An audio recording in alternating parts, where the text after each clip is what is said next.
Nolan. Been going around talking to different agencies and organizations in regards to the what's up and what is with the programs that they run. And today we are going to be talking to the ACLU, and we have the Smart Justice Campaign Manager, Gus Marks Hamilton.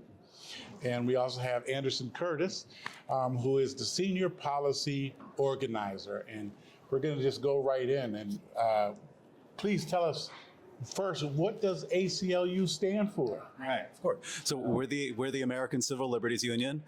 We've been around for over 100 years. I think we just celebrated our 105th or 106th year anniversary. So we've been around for a long time. Big organization. They have affiliates in all 50 states. Some states actually have 2 affiliates. But here we're the ACLU of Connecticut's affiliate, and we are working to defend the civil rights and civil liberties of every Connecticut resident. Okay. And when you talk about civil rights and civil liberties, kind of give me a little bit so the people can understand how you help with that.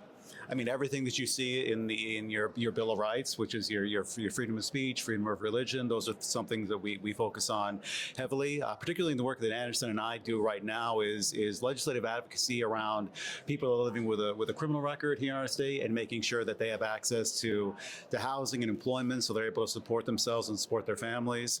That's a big part of the role that Anderson and I have within the ACLU here in Connecticut. Okay. So obviously we're here because the community has questions. So we're going to just ask you some questions so that we can inform the community how they can interact with you and how they can get a hold of you and what things that you really go out there and push for as far as advocacy for those in the community. First question, you kind of basically went over, but can you just break down the mission, of the ACLU? Well, if I can just to speak to the Smart Justice Campaign, Anderson, I don't want to talk the whole time. I want to bring you in, but the goal of the Smart Justice Campaign, which is sort of under the umbrella of the ACLU of Connecticut, is to bring the voices and lived experiences of people who have been directly impacted by the criminal legal system, people who are living with a record here in our state. And Anderson will definitely be able to speak to this, is making sure that, as we go through, we're in like the 3rd month of the legislative session, is that for folks that maybe haven't had an opportunity in their life to be able to be involved in this process, making sure that they know how to sign up to give public testimony, how to craft their testimony, how to meet with legislators, how to lobby legislators such as yourself, talk about their own lived experience and how they can bring that into the process that you all are working on in order to create, better policy for the state of Connecticut. Which is a great need and of great importance because we need people to understand how to come up here and advocate not only for themselves, but the communities that they're from. So that is a great part of what you do because the community doesn't always know, how do we get a bill to go forward or how do we make sure that the representatives know about bills that are in the number of bills, because sometimes we find out later on into the session about a bill. So it's good to have advocates out there pointing out bills that are of much importance. Even like just knowing like basic stuff like how to navigate the building, like what is the best entrance to get into the building, like where do you put your coat, where can you put your bag, like what rooms to go into, where to find the schedule, like really sort of the fundamental stuff like that to allow people to sort of exist in this building in a way that makes them feel confident and like they belong here too and they are part of this process. That's something we spend a lot of time working on. Good. So what are some of the biggest civil liberty issues the ACLU is currently working on? Thank you for that question, Nolan. Obviously, housing is very big in our state, but also currently voting rights access, right? Okay. We've worked on 2 amendments in the past years. 2 years ago, we worked on early voting, and this year we worked on no excuse absentee balloting, which is going to expand access for people in Connecticut to get to the polls so that they can be heard, right? And then the other part that I really enjoy is people power. Okay. All right. So what does that look like? You just asked about the community, correct? Yep. And so people power is when Gus and I meet people, talk to them, and find out where their values lie, we really create an intersection through values with people, right? And then we have the ability, because of our platform at the ACLU and our experience, to tie those values to certain legislation, whether it be our campaign priorities or the priorities of the community, whatever they feel they may need, right? And help them to actually become an active and meaningful contributor to the legislative process here, bringing them to speak with people like yourself, bringing them to testify in public hearings, but more importantly, bringing them along in the process at their rate and their pace, right? Right. Because everybody moves differently here, yeah. right? And so because we are able to do that, not only do we give people access to this, but also they're like, wow, this building really is about us, right? Because we never really forget that this is the people's house. And so the ACLU currently is a little different than what I looked at in the past. We talked about the history of it. One of my favorite stories about the history of it, one of the founding members of the ACLU was actually a conscientious objector in World War I, and they actually helped Muhammad Ali when he went through his conscientious objector case. And so those are some of the values that happened in the past. But today, it looks like, unfortunately, marginalized communities, which are usually communities of color, exist in this state because this is a state of great disparities, right? And so those disparities create inequities and inequalities in access to resources, right? So we often say those closest to the problem are furthest from the resources. Correct. And our job is to shorten that gap. Correct. Okay. So how would ACLU help individuals who believe their rights have been violated? Organizationally. Yeah, organizationally, we have our policy and advocacy folks, which is, our department where Anderson and I work, bringing folks to the Capitol so they can testify on bills. We also have a legal department at the ACLU. Folks reach out to us all the time. We have a legal intake part of our website that people can reach out to us about. So we have that aspect goes on too within the organization. So we have our legal department where we have 3 or 4 practicing attorneys who are regularly interacting with folks, and then we have our advocacy folks too who are here at the Capitol working on legislation and hopefully trying to pass better laws and policy for our state. Okay. So, and that gets us to also people to reach out to you. How do people reach out to you? Is there a website or phone numbers that you can give? Yep. ACLUCTA.org. That's our affiliate's website. We have the National ACLU too, has its own website too. But if people want to particularly reach out to Anderson and I, they can find our emails are on the ACLU of Connecticut's website, as well as that intake form that I was talking about. You can also find that on our website. Social media is also a good way to reach out to us. You can always DM us on Facebook and Instagram and all the other platforms that exist out there, where I think we're on just about all of them. We may not get back to you within like 24 hours, but we will try to follow up with you and touch base. We particularly like it when folks reach out to us and they see that we're working on a particular bill. Like Anderson mentioned, a housing bill, which is about helping people get access to housing if they're living with a criminal conviction, and how their records come into play when they are applying for housing.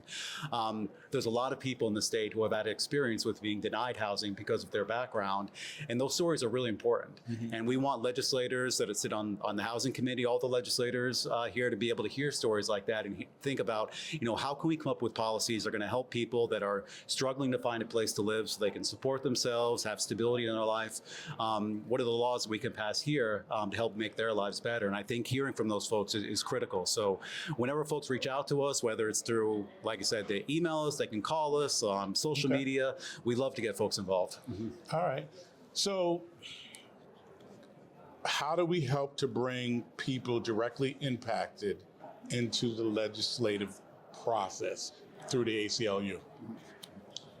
One of the things we did this year, a little differently, we hosted several town halls throughout the state of Connecticut, where people were able to come, given the current climate here in Connecticut politically, and really it was about helping people to understand what their rights are right now, right? So whether it's student rights, whether it's voting rights, whether it's immigrant rights, we're working on those issues, right? So we actually become almost like a clearinghouse for information about how people can access their rights, what's important, right? And how that ties to the legislative process, also becoming civically engaged.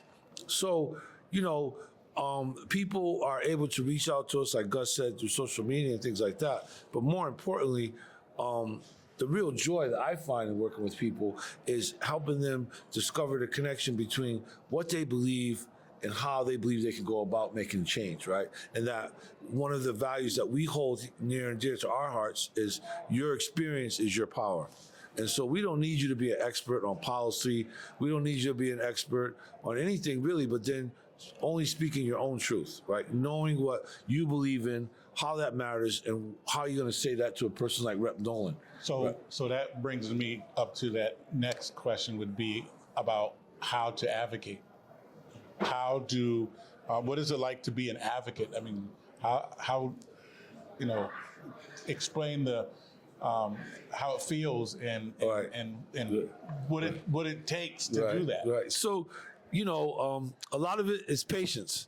You know, sometimes we may wait around. There's 3 or 4 people who want to speak to someone like yourself, and we wait for our turn. And then really being really concise when you go and talk to someone about why this bill is important to you, right? What is the value that is attached to it, right? And so that may be my style, but other people may just want to send you an email. They want to do a phone call. So there's many ways to become involved in this process, but really the best way is, like Gus said, is coming through that front door and coming into this building and just experiencing some time at the Capitol, right? And so whether that looks like different legislators on a House session day or a Senate session day, we really invite people to come here and experience what this looks like, because our lobbying is a little different because we bring the human element into it. We bring the intrinsic values of kindness, dignity, hope, right?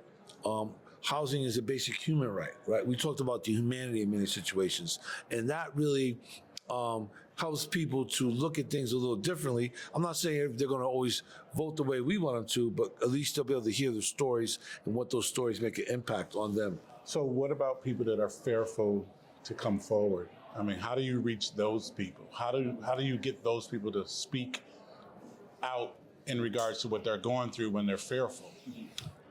That's a very good question, and my uncle shared this word with me gingerly, right? Because we have to A, inform them what their rights are, and B, also informing them what the impact of those decisions they make based on those rights, right? What their actions actually could entail. And so, you know, and then allowing them to make that decision, right? So really, we really want to give people information that they can make a decision based on not only their needs, but also what's most important for them, right? Okay. Whether it's taking care of their family or getting their voice heard, it could be a combination of those 2 things. Okay. Sure. I think sometimes when folks start to think about the legislative process, it can be quickly overwhelming. You know, you got 151 House members, 36 senators, 169 towns, and the idea that, you know, folks can like just take that all in at once, all the different bills, like what, 3,000 bills that go through the session, like that's a lot. So we tell people, like, who's your state rep? You know, who's your state senator, and start off right there. Reach out to them first, and, you know, kind of build that relationship. And you know, from what we see too, I think you guys love hearing from your constituents. You know, when you see your constituents show up in the building, in a public hearing like that, I think that's obviously, I think, what motivates a lot of you guys to do your work, is you want to make sure you're representing your constituents in the best way. And when we can have an opportunity to build that relationship and make sure they're connected with you all, I think for folks that are newer to this process, that's a good place to start, is knowing who their reps are, what their priorities are, being able to share what the things that matter to them and what they're working on up here in Hartford. And that's usually the good starting point for them. Yeah. Well, I thank you guys for coming before us today. You've heard it from the ACLU themselves. This is how you can get help with advocacy. This is how you can get people to come and share about knowing your rights, and that's something that we probably should do in New London sometime soon. We'd love to do that. But I really thank you guys for coming out to Rollin with Rep. Nolan and talking about some of the important things that you do. And we look forward to seeing you later on, because there are some bills that you're working on. A long way to go, too. Yeah, long way to go. But once again, this is Rollin with Rep. Nolan. We thank you for watching, and we wish you a nice day.